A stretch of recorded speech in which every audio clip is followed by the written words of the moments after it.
আসসালামু আলাইকুম, সিএসএস এর এই টিউটোরিয়ালে আপনাকে স্বাগতম। তো আজকে আমরা কথা বলবো হচ্ছে টেক্সটকে বিভিন্ন ভাবে ফরম্যাটিং করা যায়। তো সেই বিষয়গুলো নিয়ে কথা বলবো। সেজন্য আমরা সরাসরি W3 স্কুলের সিএস এর যে টেক্সট এখানে যে ডকুমেন্টেশন আছে এখান থেকে আমরা একটা একটা করে অ্যাপ্লাই করে দেখব কিভাবে আমরা টেক্সটকে বিভিন্ন ভাবে ফরম্যাটিং করতে পারি। তো সেজন্য আমি প্রথমে এখানে এগুলো ডিলিট করে নিচ্ছি। প্রথমে আমি একটা ডিপ দেব, এটার আইডি দেব হচ্ছে ডিপ দিলাম।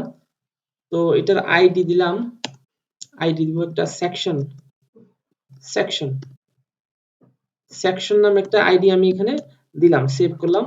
তো প্রথমে আমি একটা হেডিং দেব H3, এখানে দেব হচ্ছে হেডিং, এবং পরবর্তীতে আমি একটা প্যারাগ্রাফ দেব। তো এখানে আমি লোরাম অথবা আমি টেক্সট এখান থেকে নিয়ে আসতে পারি। আমি যদি এখানে যাই লোরাম ইপসাম এই ওয়েবসাইটে যদি আমি যাই, আমি আগেও আপনাদেরকে এই ওয়েবসাইটে দেখাইছিলাম। এখান থেকে যদি আমি কিছু ডামি টেক্সট আমি এখানে কপি করি, সেই জন্য ধরেন আমি এই টেক্সটগুলো আমি এখান থেকে কপি করব। কপি করার পর আমি আমার এই পেজে এখানে আমি পেস্ট করে দেব। তো এটাকে আমি একটু রিসাইজ করে নিচ্ছি, ওয়ার্ড র্যাপ, দেখতে একটু সুন্দর হবে। তো এখানে আমি এটা নিয়ে নিলাম। এখন যদি আমরা আউটপুট দেখি, আমাদের আউটপুটটা হচ্ছে এইরকম। তো সেজন্য প্রথমে আমরা এখানে ডকুমেন্টেশনের কি আছে দেখি আগে। তো এখানে প্রথমে বলে টেক্সট অ্যালাইনমেন্ট। তো আমরা অ্যালাইনমেন্ট নিয়ে কথা বলবো। তো অ্যালাইনমেন্ট নিয়ে কথা বলার জন্য সর্বপ্রথমেই ডিফল্ট ভাবে আমাদের টেক্সটগুলো কিন্তু ডিফল্ট ভাবে হচ্ছে লেফট অ্যালাইন থাকে, এই যে লেফটের দিকে অ্যালাইন থাকে। সেজন্য আমি একটা আগে ব্যাকগ্রাউন্ড দিয়ে নেই। তো আমি এখান থেকে আমি একটা আইডি দেব। আইডি কি? আইডি আইডি আপনার ইয়ে করার জন্য সেকশন, এই সেকশনটা আমি দিলাম। আইডি কে সিলেক্ট করার জন্য হ্যাশ দিতে হয়, এটা আমরা সবাই জানি। তো প্রথমে একটা ব্যাকগ্রাউন্ড কালার দিব। ব্যাকগ্রাউন্ড কালার যদি গ্রে দেই, তবে হেক্সাডেসিমাল কালার যদি আমরা দেই, এটা গ্রে চলে আসছে। তো সেজন্য এটা অনেকটা দুটো পাশে অনেকটা লাগিয়ে গেছে। তো আমরা প্যাডিং দেব যাতে করে টেক্সট গুলো ভিতরে চলে আসে। মার্জিন বাহিরের দিকে কাজ করে, প্যাডিং কিন্তু ভিতরের দিকে কাজ করে। সেজন্য আমরা এটাকে প্যাডিং দেব। প্যাডিং দিব 10 পিক্সেল। 10 পিক্সেল যদি প্যাডিং দেই, তো এটা কিন্তু সব দিক থেকে 10 pixel, top bottom left right সব দিক থেকে কিন্তু আপনার 10 পিক্সেল নিবে। তো আপনি এখানে একটা বিষয় চাইলে আপনি অন্যভাবে নিতে পারেন। ধরেন আমি 20 পিক্সেল নিলাম, এখানে 20 পিক্সেল নিলে অনেকটা এইভাবে হচ্ছে। তো এখানে কিন্তু তো প্যাডিং নিয়ে এই বিষয়গুলো আমরা পরবর্তীতে আলোচনা করব, সেজন্য এটা নিয়ে বিস্তারিত এখন বলছি না। তো এখন আমরা যেটা নিয়ে মূল বিষয় সেটা হচ্ছে আমাদের টেক্সট ফরম্যাটিং করার জন্য তো টেক্সট অ্যালাইন যে প্রপার্টিটা সেটা নিয়ে আমরা কাজ করব। সেজন্য টেক্সট টেক্সট অ্যালাইন। তো বাই ডিফল্ট যেটা বলছিলাম যে বাই ডিফল্ট কিন্তু লেফটের দিকে সবগুলো অ্যালাইন থাকে। তো আমরা এখানে চাইলে লেফটও দিতে পারি। লেফট দিলে কি হবে? লেফট দিলে যেহেতু এটা লেফটে অলরেডি আছে, যেটা কাজ করবে না, এটা এইভাবেই থাকবে। তো এখন আমরা অন্যটা দেখব লেফট। এখানে আপনি চাইলে রাইট দিতে পারেন। রাইট দিলে আমার টেক্সট গুলো সম্পূর্ণ রাইট দিকে অ্যালাইনমেন্ট হবে, যে রাইটে অ্যালাইনমেন্ট হয়েছে। আপনি সেন্টার প্রপার্টি ব্যবহার করতে পারবেন। যদি আপনি সেন্টার দেন,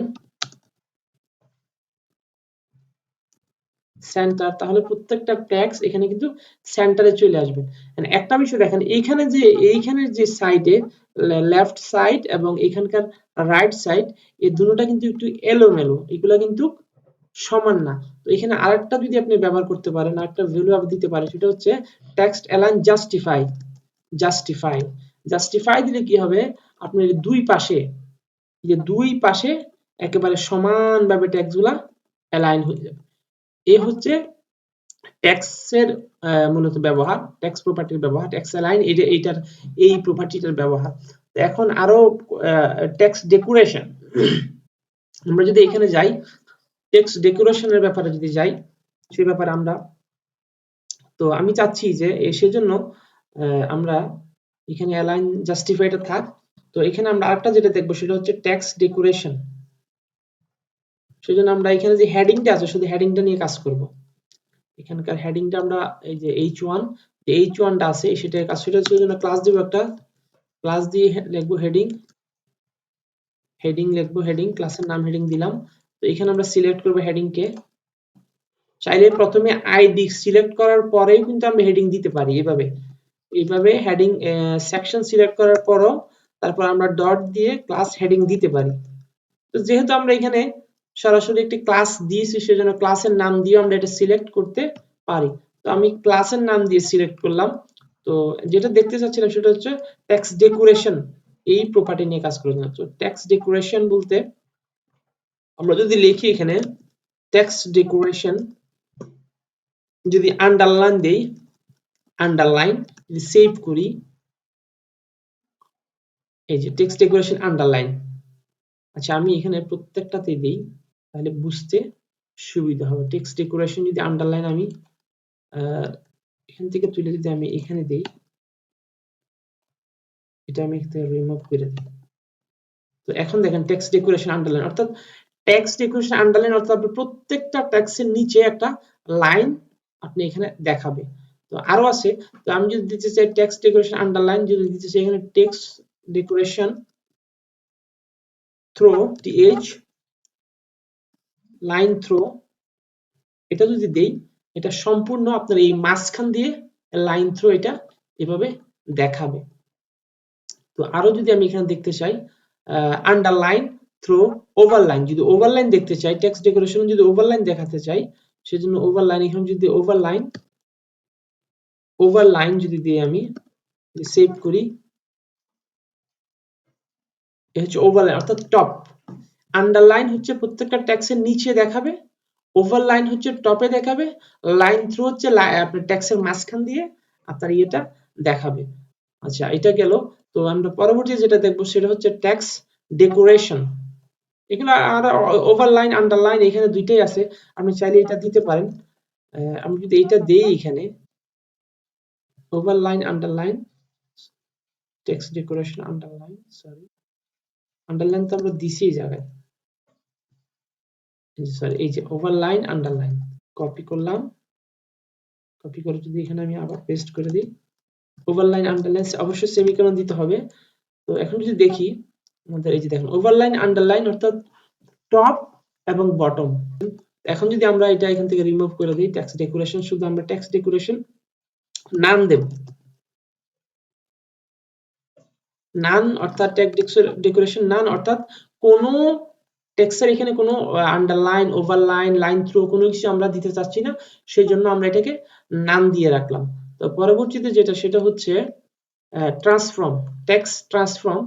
তো টেক্সট ট্রান্সফর্মের মধ্যে এখানে কতগুলা প্রপার্টি আছে, text transform upper case, lower case, capitalise, এগুলো আমরা এখন দেখব। তো আমাদের এখানে যে টেক্সট গুলো আছে সেগুলো বর্তমান আছে হচ্ছে লোয়ার কেস, তো আমরা দেখব সেটা। তো আমরা যদি প্রথমে এখানে দেই টেক্সট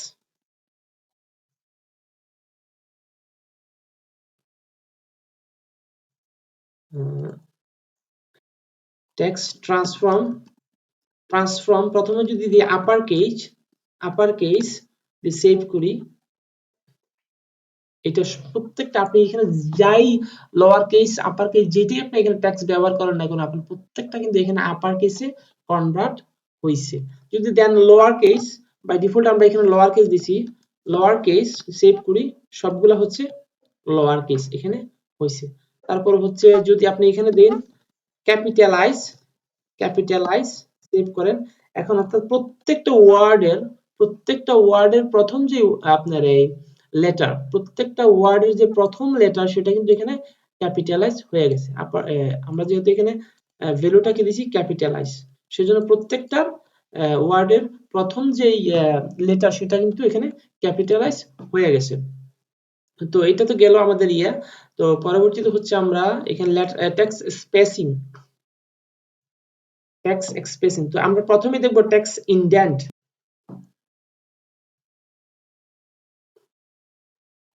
ধরেন আমি চাচ্ছি আমার যে এখানকার যে লাইনটা আছে প্যারাগ্রাফ, এটা কিন্তু একেবারে অ্যালাইন হয়েছে লেফটে, আমি চাচ্ছি এটা এখান থেকে সরাইয়া ধরেন এইখান থেকে শুরু করতে,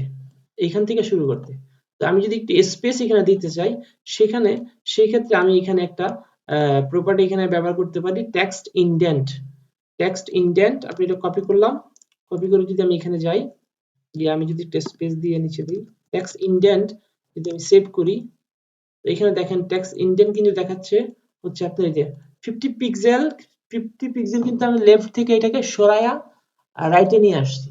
তো এখন যদি আমি আরেকটু বাড়াই দিই এখানে একটু বুঝতে সহজ হবে, ধরুন আমি চাচ্ছি 200 পিক্সেল আমি সরাই দিতে, সেক্ষেত্রে দেখেন 200 পিক্সেল কিন্তু এখানে সইরা আসছে, এটা একটা। তো আরেকটা হচ্ছে কি letter spacing minus letter spacing line height, এগুলো আমরা তো লেটার স্পেসিংটা কি, লেটার স্পেসিং হচ্ছে আপনার যে প্রত্যেকটা ওয়ার্ডের মধ্যে যে লেটার গুলোকে আপনি স্পেস দিতে পারবেন। তো সেই জন্য আমি এটাকে কমেন্ট করি, আগে এখানে কমেন্ট করে যদি আমি দিই লেটার স্পেসিং যদি আমি দেই 10 পিক্সেল, তো এখানে প্রত্যেকটা যে ওয়ার্ডের মধ্যে যে লেটার গুলো আছে সেগুলো একটা একটা করে কি মাঝখানে স্পেস হয়ে যাবে, দেখেন প্রত্যেকটার মধ্যে স্পেস হয়েছে। তো লেটার স্পেসিং এটা আমি যদি এখানে কমাই দিই একটু 5 পিক্সেল দেই, এখন আর লেটার স্পেসিং এ অর্থাৎ প্রত্যেকটা লেটারের মধ্যে একটা স্পেস দিব। আর যদি আমি লেটার স্পেসিং এর মাইনাস দেই, এখানে আছে আরেকটা মাইনাস যদি এখানে মাইনাস ব্যবহার করি, সেভ করলাম দেখি কি হয়, মাইনাস ব্যবহার করে এখন দেখেন কি হয়েছে, অর্থাৎ মাইনাস লেটার স্পেসিং বলতে আপনি ডান দিকে বাম দিকে আসলে সরবে, কিন্তু মাইনাস হচ্ছে আপনার বাম থেকে আর ডান থেকে বাম দিকে অর্থাৎ চাপা যায়, আর চাপার কারণেই কিন্তু এটা অনেকটা এরকম দেখাচ্ছে। তো এটা আমরা না দিয়ে শুধু লেটার স্পেসিংটা এটাই দেখি, এটা হচ্ছে আউটপুট এইরকম। তারপর আছে হচ্ছে আপনার লেটার স্পেসিং গেল, তারপর হচ্ছে লাইন হাইট এবং লাইন হাইট হচ্ছে আপনার লাইন হাইটটা যদি আমরা এখানে দেখি, লাইন LIGN লাইন হাইট হচ্ছে আপনার ধরো আমি দিলাম 30 পিক্সেল 50 পিক্সেল। তো একটা লাইন থেকে আরেকটা লাইনের হাইটের কতটুকু দূরত্ব আপনি চাচ্ছেন সেটা এখানে দেখাচ্ছে। একটা লাইন থেকে একটা দেখছেন এখানে যে প্রত্যেকটা লাইনের মধ্যে মাঝখানে যে একটা গ্যাপ, এটা হচ্ছে 50 পিক্সেল। যদি আরো কমাই দিই তাহলে বুঝতে সুবিধা হবে, 10 পিক্সেল দেই, তো এটা বুঝতে সুবিধা হবে। এই যে দেখছেন কিরকম, তো এটা আমার লেগে গেছে, তো আমি চাচ্ছি আর 20 পিক্সেল দিতে, 20 পিক্সেল। তো লাইন হাইটের কাজটা হচ্ছে এইরকম। তারপর আছে কি দেখি, তারপর হচ্ছে লাইন হাইট গেল, ওয়ার্ড স্পেসিং দিতে পারবেন। ওয়ার্ড স্পেসিং বলতে একটা ওয়ার্ড থেকে আরেকটা ওয়ার্ডের দূরত্ব আপনি কতটুকু দিতে চাচ্ছেন, এটাকে আমরা কমেন্ট করে দিয়ে যদি এখানে ওয়ার্ড স্পেসিং যদি আমরা দেই 20 পিক্সেল, সেভ করি, আউটপুটে যদি আমরা যাই, এই দেখেন প্রত্যেকটা ওয়ার্ড, এটা একটা ওয়ার্ড, এই দুই ওয়ার্ড, এইটা একটা ওয়ার্ড, এই ওয়ার্ডের মাঝখানে যে গ্যাপটা স্পেসটা, এই স্পেসটা আপনি কতটুকু দিতে চাচ্ছেন সেটা আপনি এখান থেকে সেট করে দিতে পারেন। তো আমি চাচ্ছি এতটুকু না, মাত্র 5 পিক্সেল দিতে, এই হচ্ছে এই অবস্থা। আমি যদি এটা মাইনাস করে দেখি কোনো কিছু পরিবর্তন হয় কিনা, মাইনাস করে দেখেন একটার সাথে একটা একবারে টাচড হয়ে গেছে, লাগিয়ে গেছে একটার সাথে একটা। এটাকে আমরা এখানে কমেন্ট করে দিই। তারপরে কি আছে আমাদের, তারপর হচ্ছে লেটার স্পেসিংটা আমরা দেখলাম, word wrap, letter spacing word wrap, এটা আমরা দেখি। আপনি চাইলে এখানে আইসা প্রত্যেকটা বিষয় একটা একটা করে আপনি দেখতে পারেন। এখান থেকে আপনার এখানে বোঝাটাও খুব সহজ। আপনি এখানে উদাহরণস্বরূপ এখানে প্রত্যেকটা কোডিং করা আছে, আপনি চাইলে এটা করতে পারেন, দেখতে পারেন এখান থেকে। তো হোয়াইট স্পেস নো র‍্যাপ, সেটার আউটপুটটা কিরকম আসে দেখি একটু। তো হোয়াইট এটা আউটপুট হচ্ছে এরকম, আপনি এখানে একটা স্ক্রল বার আসবে, আপনার এখানে নো র‍্যাপ অর্থাৎ র‍্যাপ হবে না। আমি কিন্তু এখানে র‍্যাপ না হওয়ার কারণেই কিন্তু এটা এরকম হচ্ছে। আর যখন র‍্যাপ হবে তখন লাইন বাই লাইন আসবে। আপনার ওয়েব পেজটার যে একটা উইথ থাকে, উইথের মধ্যে লাইন বাই লাইন আসবে, আর এটা কিন্তু একেবারে পরিপূর্ণ একদিকে সইরা গেছে। সেজন্য আমরা যদি এটাও কমেন্ট করে দিই, এখন আগের জায়গায় চলে আসছে। আচ্ছা, তারপরে হচ্ছে এখানে টেক্সট শ্যাডো অর্থাৎ আপনার টেক্সটের মধ্যে আপনি শ্যাডো দিতে পারেন, তো ছায়া আর কি, ছায়ার মতো একটা ইয়ে দিতে হবে। দেখেন টেক্সট ইফেক্টটা কিরকম হয়। তো আমরা যদি এখানে দেখি টেক্সট শ্যাডো, তো এখানে যদি কোডিং করি, সেজন্য আমরা যেটা করব, আমরা এখানে যে সেকশনের ভিতরে H1 যেটা আছে আমরা সেটাকে হেডিং সেটাকে স্টাইলিং করব। তো টেক্সট শ্যাডো SHADOW টেক্সট শ্যাডোটা আমরা দিব এখন, ধরুন আমি দিলাম 000, অবশ্যই প্রত্যেকটা ভ্যালুর মধ্যে আপনাকে শূন্য মানে স্পেস দিতে হবে, 00 ধরেন 10 পিক্সেল এবং একটা কালারের নাম দিতে হবে, অবশ্যই একটা কালার দিতে হবে, এখানে রেড দিলাম, সেভ করলাম। আমি যদি আমরা আউটপুটে যাই, এই হচ্ছে আমাদের আউটপুট। তো এটা হচ্ছে আমি যদি এখানে কালারটা পরিবর্তন করে দিই তখন কিন্তু এটা অন্য কালার আসবে। ধরুন আমি এখানে দিলাম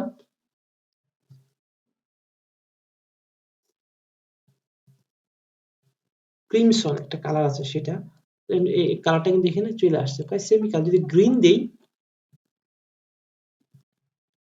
গ্রিন সেট করলাম, কালারটা কিন্তু এরকম চলে আসছে। তো এখানে আপনি ভ্যালুগুলো চেঞ্জ করে, আমি একটু এটাকে পাশাপাশি করি তাহলে এটা আউটপুটটা দেখতেও অনেকটা সুবিধা হবে। একটু ছোট করে নিই।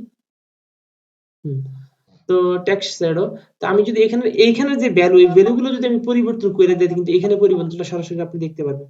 কারণ আমি চাচ্ছি এটাকে 10 পিক্সেল করতে, 10 পিক্সেল। এখন আউটপুটটা দেখেন কিরকম, অর্থাৎ এটা কিন্তু এখন ডান দিকে আছে। আমি এখানে একটু পিক্সেলটা কমাই দিই তাহলে হয়তো বা একটু দেখতে সুবিধা হবে। 1 পিক্সেল বুঝতে সুবিধা হবে আর কি। তো এটা মূলত কি, এটা হচ্ছে আপনার যে ব্লারটা হয়, আপনি দেখেন আমি 1 পিক্সেল দেওয়ার কারণে কিন্তু এখানে বোঝা যাচ্ছে যে আমি এখানে যদি বাড়াই দেই, ধরেন আমি 5 পিক্সেল দিলাম, এটা কিন্তু অনেকটা ব্লার হয়ে যাবে, অনেকটা ব্লার হয়ে গেছে। আমি যদি এখানে 1 পিক্সেল দিই, দেখতে বুঝতে পারছেন। তো প্রথম যে ভ্যালুটা এটা হচ্ছে কি লেফট থেকে রাইটের দিকে যাবে, দ্বিতীয় যে ভ্যালুটা সেটা হচ্ছে কি টপ থেকে বটমে। আমরা একটু দেখি, তো এটা যদি আমরা দেই 20 পিক্সেল, সেভ যদি করি, অবশ্যই পিক্সেল দিতে হবে, পিক্সেল। এই দেখেন তো প্রথম ভ্যালুটা হচ্ছে কি লেফট থেকে রাইটের দিকে যাবে, আর দ্বিতীয় যে ভ্যালুটা সেটা হচ্ছে কি উপর থেকে নিচের দিকে নামবে। আর 3 নাম্বার যে ভ্যালুটা, এটা আপনি কতটুকু ব্লার দিতে চাচ্ছেন, অর্থাৎ আপনার টেক্সটে যে এই ব্লারটা কতটুকু, সেজন্য আমরা যদি এটা 10 পিক্সেল দিই, এই যে এখানে 10 পিক্সেল। তো এটা আপনি বিভিন্ন ভাবে ফরম্যাটিং এখানে করতে পারবেন। তো আপনি যদি চাচ্ছেন যে না আমি এটা আরো কমাই দিব, 5 পিক্সেল দেব এবং এটাকেও 5 পিক্সেল দেব, এটা কিন্তু দেখেন এইরকম। তো আমি চাচ্ছি ব্লারটা একটু বেড়ে যাক, 3 পিক্সেল। এই দেখেন। তো টেক্সট শ্যাডো বলতে এইভাবেই মূলত টেক্সট গুলা নিয়ে কাজ করা হয়। তো পরবর্তীতে কি আছে দেখি আমরা, টেক্সট শ্যাডো আমরা দেখলাম। তো এখানে প্রত্যেকটা বিষয় ডিটেইলসে বলা আছে। আপনি চাইলে এখানে হেক্সাডেসিমাল কালার দিতে পারেন, আপনি আপনার ইচ্ছা মতো যে কোনো কালার অথবা বিভিন্ন কালার আপনি এখানে দিতে পারেন। তো আপনি কালার হোয়াইট টেক্সট শ্যাডো এগুলো দিতে পারেন। তো আপনি চাইলে গ্রেডিয়েন্ট কালার এখানে ব্যবহার করতে পারেন, দুইটা তিনটা একসাথে কালার করে কিন্তু আপনি এখানে ব্যবহার করতে পারেন। যেমন এখানে দেখেন, এখানে দুইটা কালার ব্যবহার করা হয়েছে। কপি করলাম, আমি এটা কপি করার পরে যদি আমি এখানটায় এই যে আমার যে কালার, সেখানে যদি আমি এটা পেস্ট করে দিই, দেখি কি আসে। একটু বড় করে নিই আগে, সেভ করলাম। আমি যদি এখন এখানে যাই কি হয় দেখি, এই যে দেখেন এখানে কিন্তু দুইটা কালার ব্যবহার হয়েছে। একটা হয়েছে দুইটা কালার কোড, রেড, আর একটা হয়েছে এই কালার। এখানে পিক্সেলও বলা দেওয়া আছে, কোনটা কতটুকু হবে এখানে কিন্তু বলে দেওয়া আছে। তো এইভাবে মূলত টেক্সট শ্যাডো দেওয়া হয়। তো এখান থেকে টেক্সটের বিষয়ে, টেক্সট ফরম্যাটিং এর যে বিষয়গুলো এখান থেকে একটা করে আমরা দেখছি এতক্ষণ। তো প্রত্যেকটা বিষয়ে আমি আশা করব এই ভিডিও থেকে আপনারা ক্লিয়ার হয়ে গেছেন।